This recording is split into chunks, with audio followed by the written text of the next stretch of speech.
Hai guys, ketemu lagi sama aku Rizka Dila. Jadi hari ini ada berita terbaru yaitu Barcelona dikabarkan ingin mendepak Gerard Pique yang saat ini jarang menjadi pilihan utama. Sementara itu Martin Braithwaite kembali mencetak gol keduanya di Espanyol. Simak selengkapnya di Cetak Gol Harian berikut ini. Berita pertama, La Liga merilis batas gaji pemain terbaru di mana Barcelona mengalami peningkatan yang signifikan. Kita beralih ke hasil Bundesliga, ada Bayern Munchen dan Borussia Dortmund yang gagal memetik 3 poin.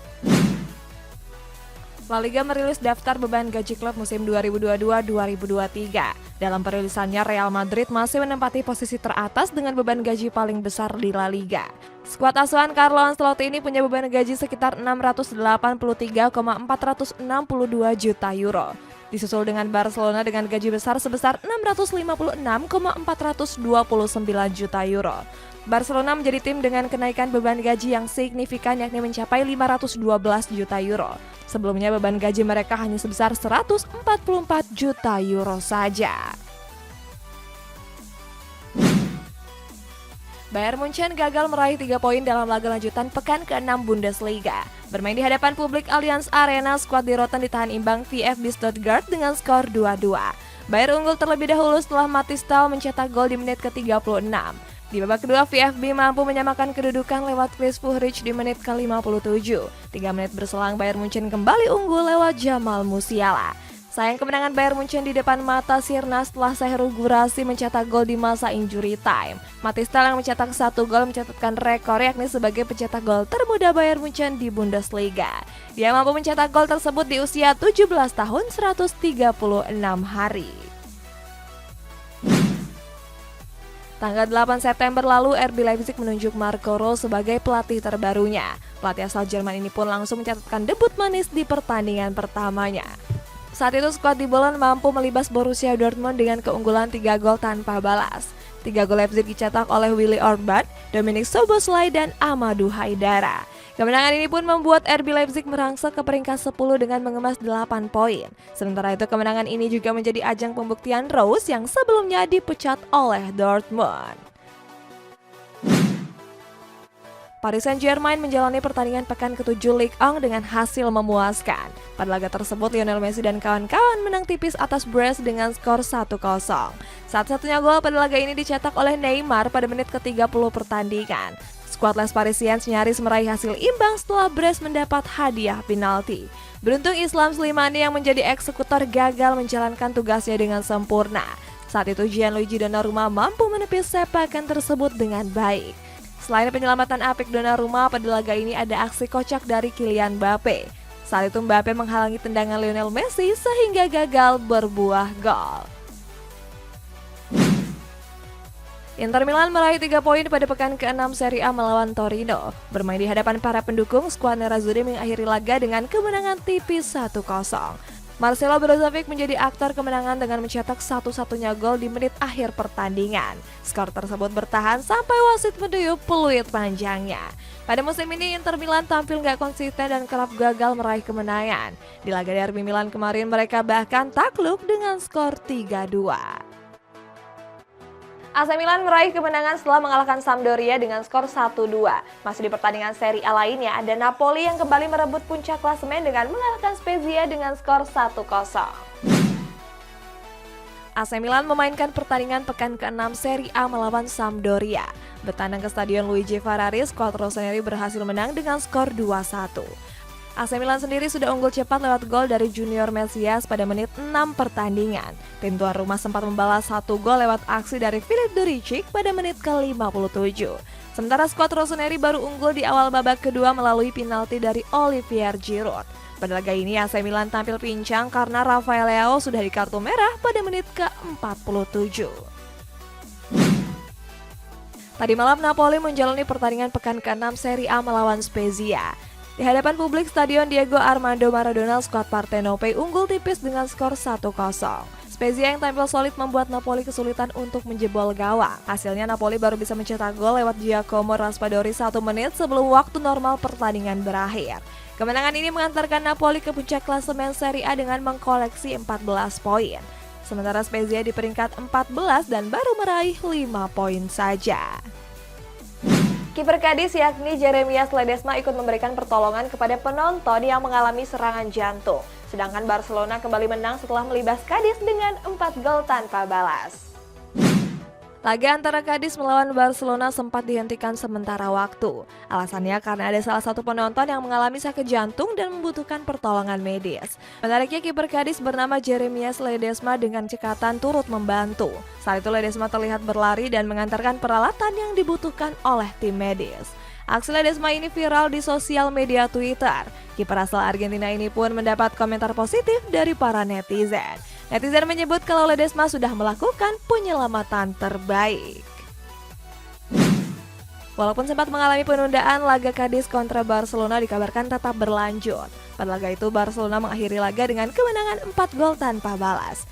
4 gol Blaugrana dicetak lewat Frenkie de Jong, Robert Lewandowski, Ansu Fati, dan Ousmane Dembele. Kini Lewandowski menduduki top skor sementara La Liga.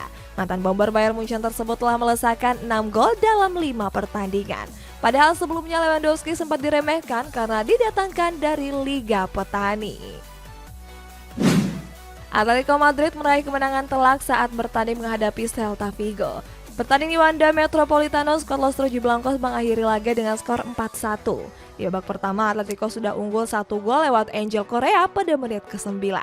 Di babak kedua, anak asuh Diego Simeone ini kembali mencetak 3 gol tambahan. 3 gol tersebut dicetak lewat Rodrigo de Paul, Yannick Carrasco, dan gol bunuh diri dari Unai Nunes.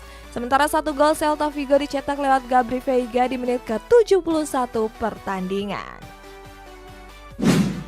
Manchester United sempat menaruhkan minat mereka kepada penyerang Atletico Madrid yakni Joao Felix. Saat itu Felix didatangkan setelah kepergian Edinson Cavani. Namun kepindahan Felix ke Old Trafford sampai saat ini gagal terwujud. Sebab Atletico enggan melepas sang pemain pada bursa transfer musim panas kemarin. Baru-baru ini Felix mengaku kalau dirinya nggak tahu kalau Manchester United tertarik untuk merekrutnya.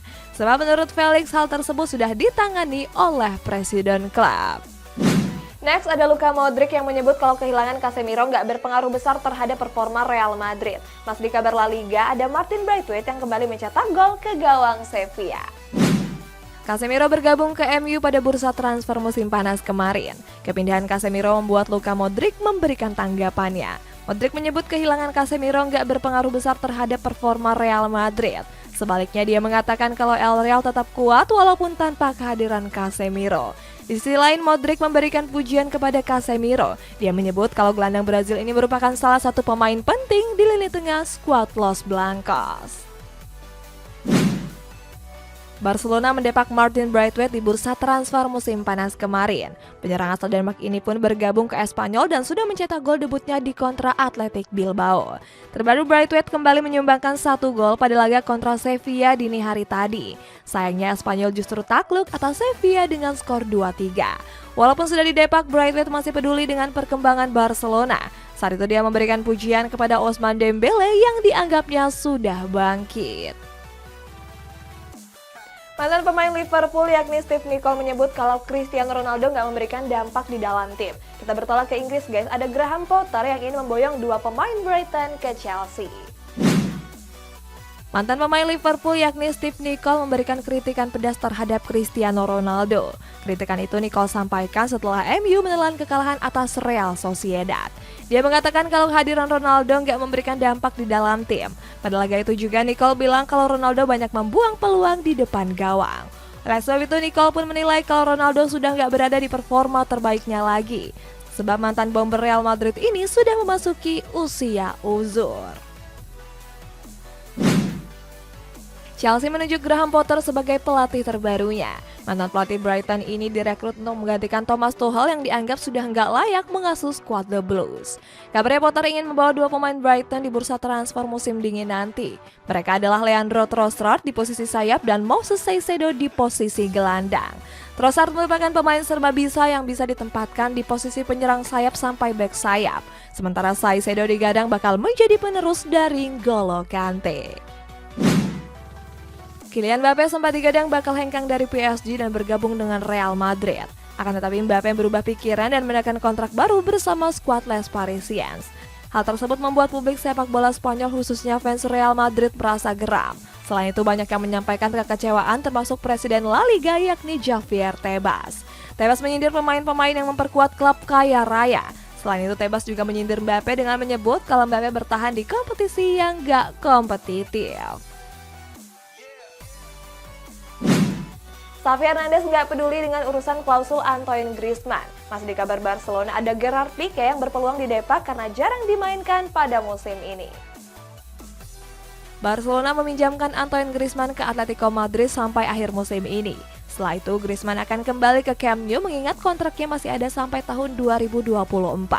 Di Atletico Madrid, Griezmann diperlakukan dengan cara yang cukup licik. Bomber Prancis ini selalu dimainkan dengan durasi di bawah 30 menit untuk menghindari klausul. Barcelona yang merasa geram bahkan mengancam Atletico untuk menempuh jalur hukum. Sementara sang pelatih Xavi Hernandez menyebut kalau itu urusan klub dan bukanlah urusannya. Donny van de Beek terus mengalami penurunan menit bermain di Manchester United. Dari 6 pertandingan Liga Premier musim ini, Van de Beek cuma dimainkan sebanyak 3 kali. Itu pun sebagai pemain pengganti dan total waktu bermainnya cuma 19 menit. Hal ini terjadi karena Van de Beek kesulitan bersaing di lini tengah skuad The Red Devil. Apalagi mereka baru mendatangkan gelandang serang anyar yakni Christian Eriksen. Sementara sang pelatih Erik ten Hag menyebut kalau Van de Beek harus membuktikan diri. Tadi malam Bayern Munchen menjalani pertandingan pekan ke-6 Bundesliga melawan VfB Stuttgart.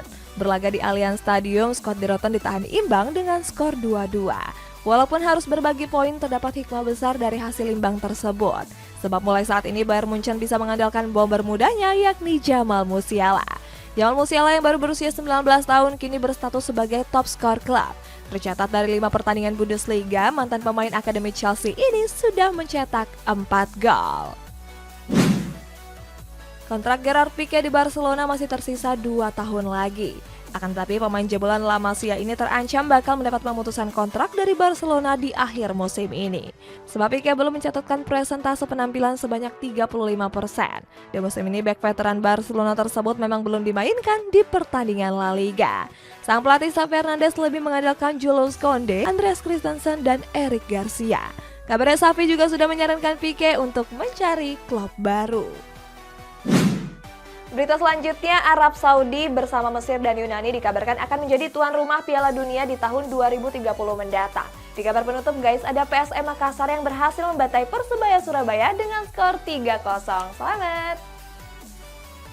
Piala Dunia 2022 yang berlangsung di Qatar akan segera dimulai di akhir tahun ini. Berikutnya ada Amerika Serikat, Kanada, dan Meksiko yang dipercaya menjadi tuan rumah Piala Dunia 2026. Sementara Piala Dunia 2030 berpotensi kembali digelar di Jazirah Arab, tepatnya Arab Saudi. Nggak sendirian, Arab Saudi akan menjadi tuan rumah bersama 2 negara lain yakni Mesir dan Yunani. Kabarnya FIFA sudah memberi lampu hijau kepada Arab Saudi, Mesir, dan Yunani. Sementara itu Arab Saudi akan segera mengumumkannya dalam waktu dekat. PSSI sebelumnya sempat menilai kalau Stadion JIS belum layak untuk menggelar pertandingan FIFA Matchday. Terkait hal tersebut, PT Jakarta Propertindo memberikan tanggapannya. Jack Pro menegaskan kalau Jakarta International Stadium sudah memenuhi standar FIFA. Hal ini disampaikan oleh pelaksana tugas Direktur Proyek JIS yakni Ari Wibowo. Ari mengatakan kalau stadion dengan kapasitas 80.000 lebih ini mirip dengan stadion di Eropa. Alasannya karena perencanaan dan pembangunannya sendiri didampingi langsung oleh FIFA. Bintang Timur Surabaya memastikan diri sebagai juara Piala AFF Futsal 2022. Kepastian ini didapat setelah mereka berhasil mengalahkan Hongyan Takam pada partai final. Berlaga di Nakhon Ratchasima, Thailand, Bintang Timur Surabaya menang dengan skor 4-2. 4 gol tersebut dicetak oleh Samuel Eko, Edison Makado, Andri Kustiawan, dan Edison Makado. Kemenangan ini mencatatkan sejarah baru bagi Bintang Timur Surabaya, sebab mereka menjadi klub futsal pertama di Indonesia yang bisa menjuarai Piala AFF Futsal. Bali United berhasil mengamankan poin penuh saat menjamu Dewa United. Bertanding di Stadion Kapten Iwayan Dipta, Semarang, skuad Serdadu Tridatu unggul dengan skor 6-0. Dari 6 gol tersebut, Ilyas Pasojevic mencetak 3 di antaranya. Mantan bomber Bayangkara FC ini mencetak 3 golnya pada menit 68, 78, dan masa injury time tepatnya pada 90+2. Hasilnya skuad Serdadu Tridatu naik ke peringkat 2 klasemen dengan mengkoleksi 21 poin. Mereka menggusur Borneo FC yang sebelumnya berada di peringkat tersebut. PSM Makassar menjalani pertandingan pekan ke-8 melawan Persebaya Surabaya. Berlaga di Stadion Gelora B.J. Habibie, skuad Juku Eja berhasil menang dengan 3 gol tanpa balas. Sementara 2 gol lainnya dilesakan oleh Yakob Sayuri pada menit ke-45 dan penalti dari Yuran pada menit ke-59. Kemenangan ini melanjutkan tren PSM Makassar yang belum terkalahkan dalam 9 pertandingan Liga 1. Kini skuad Juku Eja pun bertengger di peringkat 3 klasemen dengan mengkoleksi 20 poin. Guys, kita baca komentar ini dari Pedro Badai. Sangat tidak baik kalau memecat Jurgen Klopp. Gimana guys, menurut kalian Jurgen Klopp dipecat atau enggak? Komen di bawah ya. Sampai jumpa.